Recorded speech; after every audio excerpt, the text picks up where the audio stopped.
नमस्ते दोस्तों, मैं मौर्य वर्षा आपके अपने YouTube चैनल पर स्वागत करती हूँ। आज हम भीष्म साहनी द्वारा लिखित उनकी कहानी चीप की दावत इसको देखने वाले हैं। ठीक है, तो चलिए इस कहानी को शुरू करते हैं। इस कहानी का प्रकाशन वर्ष एवं संकलन, इस कहानी का संकलन उनका पहला कहानी संग्रह यानी लेखक का पहला कहानी संग्रह पहला पार्ट, इस कहानी संग्रह में ये कहानी संकलित है जिसका प्रकाशन 1957 में हुआ है। इस कहानी संग्रह में ये कहानी संकलित है और कहानी के कुछ पात्रों को पहले हम देख लेते हैं, बाद में इस कहानी की कथा वस्तु या सारांश रूप में इसका परिचय देखेंगे। ठीक है, तो चलिए कहानी के पात्र है मिस्टर श्यामनाथ, इस कहानी का प्रमुख पात्र है। इस कहानी का नायक जिसको हम बोलेंगे श्यामनाथ की पत्नी, श्यामनाथ की माँ और चीफ यानी श्यामनाथ का बॉस। जिस बॉस पर या शीर्षक जिस बॉस के लिए दावत रखी गई है घर में, उस बॉस यानी चीफ पर ये कहानी चित्रित की हुई है। ठीक है, मुख्य रूप से तीनों चारों भी पात्र मुझे बहुत प्रमुख लगते हैं, जिसमें श्यामनाथ की माँ, चीफ और श्यामनाथ। अब इस कहानी के कुछ विषय बन पड़ते हैं, या इस कहानी का मुख्य विषय ये है कि मानवीयता का अभाव इस हमें कहानी में देखने को मिलता है।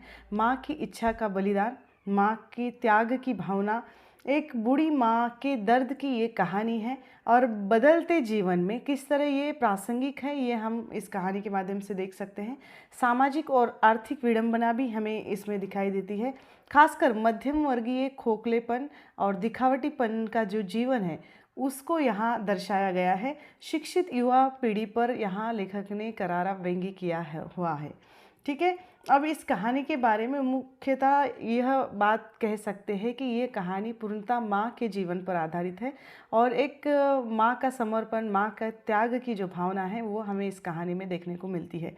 लेखक ने स्वयं इस कहानी के बारे में कहा है कि एक ऐसा यह विषय है जिस पर अनेक लेखकों ने लिखा है। वैसे माँ के विषय पर अनेक लेखकों ने अनेक विधाओं में कार्य किया है, लेकिन बदलते हुए समय में माँ की जो स्थिति है, आधुनिकीकरण के चलते बच्चे बहुत पढ़ लिख गए हैं, नौकरियाँ कर रहे हैं और इसके चलते माँ की जो दशा हो रही है या माता पिता की जो दशा हो रही है उसको चित्रित लेखक ने इस कहानी में करने का प्रयास किया है। ठीक है, अब श्यामनाथ एक दफ्तर में काम करते हैं यानी नौकरी को है, और अपने चीफ को यानी अपने बॉस को प्रसन्न करने के लिए वे अपने घर पर एक दावत रखते हैं या पार्टी रखते हैं। दावत में अपने चीफ को आमंत्रित किया गया है और श्यामनाथ की वह दावत की जो तैयारी है सुबह से घर में चल रही है। पति पत्नी मिलकर दोनों भी तैयारियां कर रहे हैं। चीफ आने वाले हैं इसलिए घर को सजाया जा रहा है, किस वस्तु को कहाँ पर रखना है, कैसे लगाना है, कैसे सजाना है, सब चीज़ें जैसे परफेक्ट होनी चाहिए, हर जगह सुव्यवस्थित होनी चाहिए, इसके लिए प्रयास किया जा रहा है। श्यामनाथ और उसकी पत्नी जो व्यस्त दिखाई दे रहे हैं, मॉडर्न गाउन पहनी हुई पत्नी अपना पसीना पोंछ रही है, ऐसा वर्णन यहाँ किया गया है। अर्थात गाउन पहनना एक मॉडर्न या आधुनिकीकरण का प्रतीक माना जाता था या माना जाता है अभी भी। और एक अच्छे घर में जो हम दिखते हैं, रहते हैं, लेकिन विचारों से वही पुराने, वही सोच लेकर उभर रहे हैं। श्यामनाथ को काम करते करते अचानक अपनी माँ का ध्यान आता है। अब माँ का क्या करे, ऐसा एक प्रश्न चिन्ह है। घर में कोई मेहमान आ रहे तो माँ को छुपा कर तो नहीं रखा जा सकता, लेकिन यहाँ ये बात हो रही है इनमें कि अर्थात दोनों पति पत्नी इस बात को लेकर चिंतित है कि पार्टी के समय माँ को कहाँ बिठाया जाए। श्यामनाथ की माँ बूढ़ी है, बहुत उम्र हो चुकी है।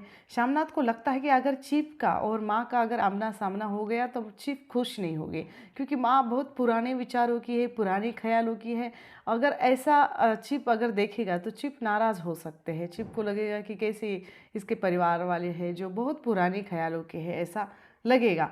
और माँ को उनके सहेली के यहाँ भेजा जाए या उनको अच्छे कपड़े पहनाकर जल्दी खाना खिलाकर उनके कोठरी में भेजा जाए, ऐसा ये दोनों विचार कर रहे हैं।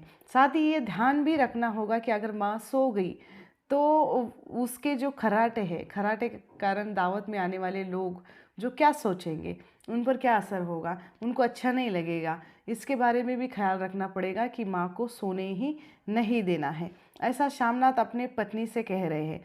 और किस तरह एक बूढ़ी स्त्री को ये लोग अपने इशारों पर नचवा रहे हैं, अपनी माँ को नचवा रहे हैं, सिर्फ अपने खोखले सम्मान के लिए, खोखलेपन, दिखावटीपन के लिए, और इस कहानी में हम देखते हैं कि एक माँ के साथ किस तरह व्यवहार किया जा रहा है। यह आधुनिकता की बहुत बड़ी समस्या बन चुकी है। आजकल ये हमेशा अनेकों घरों में हम देखते हैं, बच्चे अपने माँ बाप को अपनी ज़रूरत के हिसाब से रख रहे हैं और माँ बाप चुपचाप उस बात को, बच्चों की हरकतों को, व्यवहार को सहन करते हैं।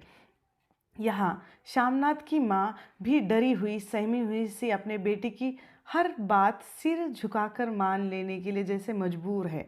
हालांकि उसके शरीर पर उसका नियंत्रण नहीं है, क्योंकि बुढ़ापा आ गया है, बहुत सारी उम्र हो चुकी है, लेकिन इस बुढ़ापे के कारण वह ठीक से चल ही नहीं पाती। बैठे बैठे वो सो जाती है, अपने बेटे की बात सिर झुकाकर स्वीकार करती है।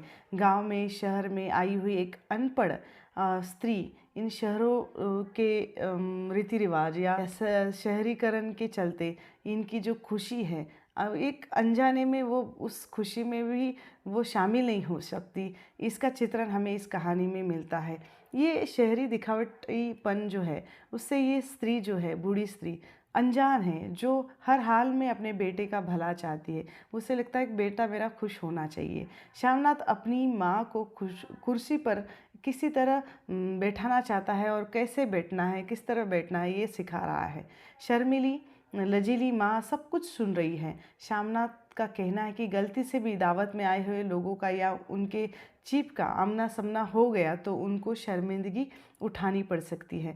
यह एक बहुत बड़ी बात है कि अपनी माँ की शर्म जिसको महसूस हो रही है, वो बच्चा क्या विकास करेगा या वो बच्चा कैसे आगे बढ़ेगा, क्योंकि माँ को नाराज़ करके कोई भी आगे नहीं बढ़ सकता।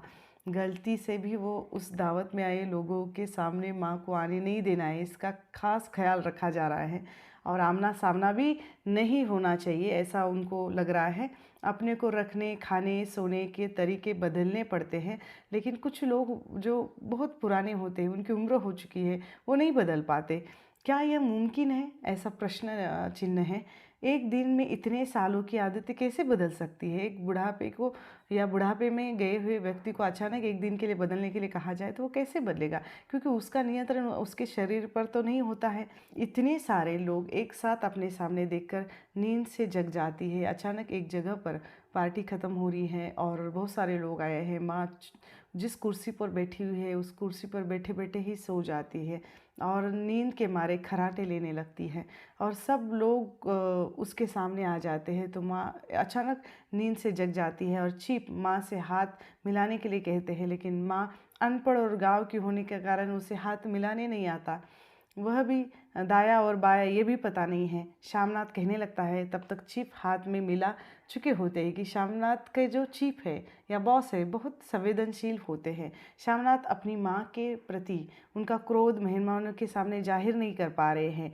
मन ही मन सोच रहे कि माँ मेरे लिए परेशानी खड़ी कर देगी, क्योंकि माँ कभी परेशानी का कारण नहीं बनती, लेकिन ऐसा सोचा जा रहा है।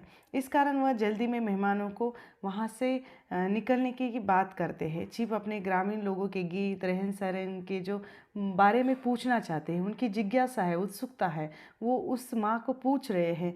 चीफ को सुनना है कि इसलिए ज़बरदस्ती माँ को गाने के लिए कहा जाता है और चीफ को सुनना है इसीलिए। अब वह बहुत कहने पर गाती भी है। ग्रामीण परिवेश में किस तरह स्त्रियां पारंपरिक व्यवसाय करती हैं, इसके बारे में भी चीफ जानता है।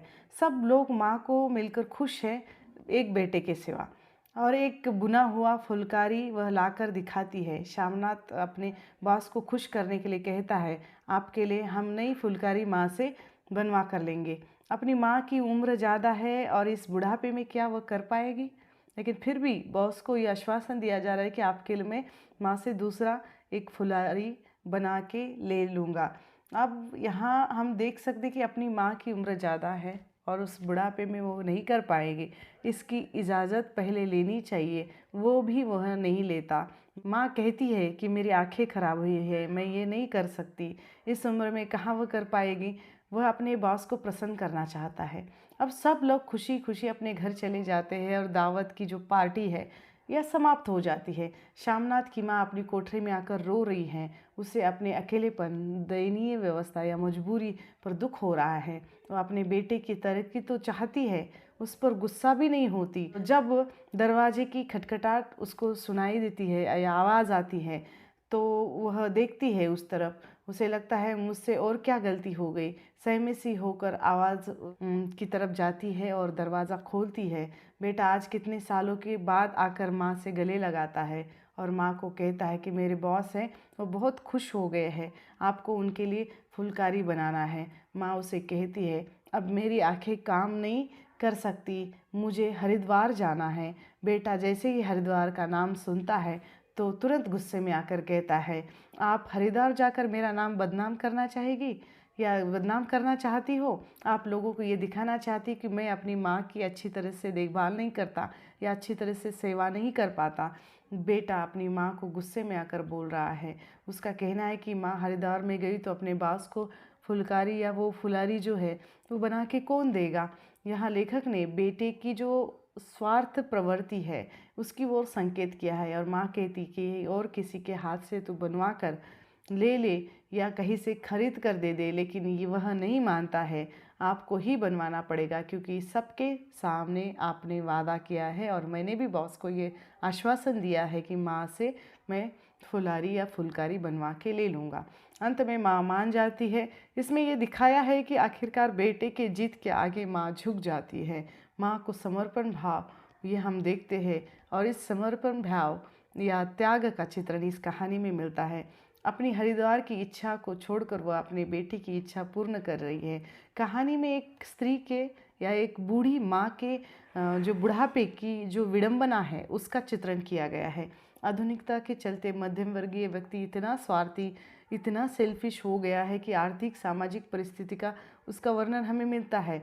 जिस माँ ने अपने संपूर्ण गहने बेचकर उसे पाला पोसा, आज वह एक ऐसे पद पर आसीन है या पद पर वह आसनस्थ है जहाँ वे फिर से अपने माँ की इज्जत करने के बजाय उसको छुपा के रखना या उसे अलग बिठाना, उसको तौर तरीके समझाना, उसकी शर्मिंदगी महसूस होना, ये एक बेटे की हरकतें हमें इस कहानी में पढ़ने को मिलती है। एक माँ को कोने में फेंक देने का जो कारण है वो कारण उसका सेल्फ या उसका स्वार्थ है, अर्थात मानवता का स्वार्थ यहाँ हम देखते हैं। श्यामनाथ जब अपनी माँ को दावत में गहने पहनो कहता है तब माँ के मन की स्थिति क्या हुई होगी इसका अंदाज़ा कोई भी नहीं कर सकता। वही गहने बेचकर तो श्यामनाथ को पढ़ाया था। उस माँ के बलिदान के फलस्वरूप वह उसे अपने मेहमान के सामने गर्व से ये मेरी माँ है ऐसा कहना चाहिए, लेकिन वो कर नहीं पाता है। बेटे के निकले हुए ये शब्द है कि माँ को राहत भी देते हैं और दुख भी देते हैं। कहानीकार यहाँ माँ के मन की जो दुख भरी व्यथा है वह समझाना चाहते हैं। ठीक है, तो ऐसा हर जगह आधुनिकीकरण के चलते हम देख रहे हैं कि माता पिता को बुढ़ापे में कोई सहारा नहीं होता और बच्चे अपने माता पिता का सम्मान तक नहीं कर सकते। अपने माता पिता को अपने दोस्तों के सामने, अपने बॉस के सामने या अपने जो कलीग लोगों के सामने, ऑफिस वाले सहकर्मियों के सामने दिखाने से वो शर्मिंदगी महसूस करती है। उनको बदलने के लिए कहते हैं नए नए कपड़े या नए चीज़ें नए ढंग से आधुनिक वेश में सामने आने के लिए कहते हैं। लेकिन जो पुराने लोग हैं या जिनकी उम्र बहुत ज़्यादा हुई है वो अचानक कैसे बदल सकते हैं? उनको बदलना है तो धीरे धीरे बदलना पड़ेगा और बदलने के लिए प्यार और उनको मदद की ज़रूरत होती है। अचानक आदेश देकर बदला नहीं जा सकता और उनके अपने शरीर पर भी कंट्रोल नहीं होता है, नियंत्रण नहीं होता है। इस कारण वे अपने शरीर पर नियंत्रण नहीं रख पाते और कुछ ऐसा हो जाता है जिससे बच्चे जो है शर्मिंदगी महसूस करते हैं। लेखक ने यहाँ दर्शाया है कि हमें शर्मिंदगी महसूस नहीं करनी चाहिए।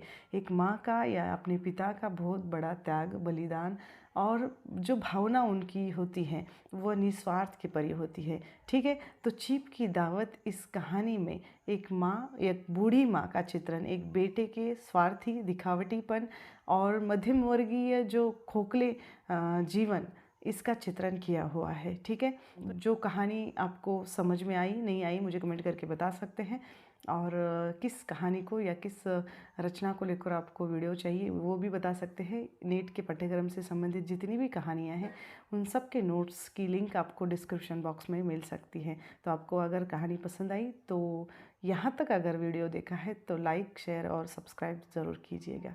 ठीक है, तो धन्यवाद आप लोगों का। जल्द मिलते हैं एक नए वीडियो में एक नए विषय के साथ। तब तक के लिए धन्यवाद।